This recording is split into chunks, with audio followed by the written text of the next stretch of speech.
Free खाली सिर्फ free है, नान पाए ये कहलाता है। कोई घर से भी रोटी टुकड़ा करता है, यहाँ से रोटी लेता है, वो तंदूर है ना, यहाँ से रोटी टुकड़े करेगा, उधर से बैठेगा खाएगा। और अलग बात है, ये अभी घर का रोटी अपना लाया हुआ है।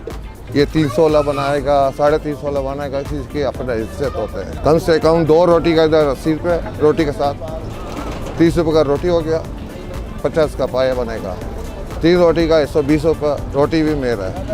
अपना रोटी लाएगा, कोई अलग अलग दाम होता है अपना अपना, है ना। कोई 300 वाला बनाएगा, कोई 200 वाला बनाएगा, अपना अपना इज्जत होता है उसी का, है ना। कोई ज़ुबान का आएगा, ज़्यादा ज़ुबान डालो, ज़्यादा गोश्त वालो, वो इज्जत से लाओ। मैं तो ले आ रही इस पर रोड में, है ना, बगदादी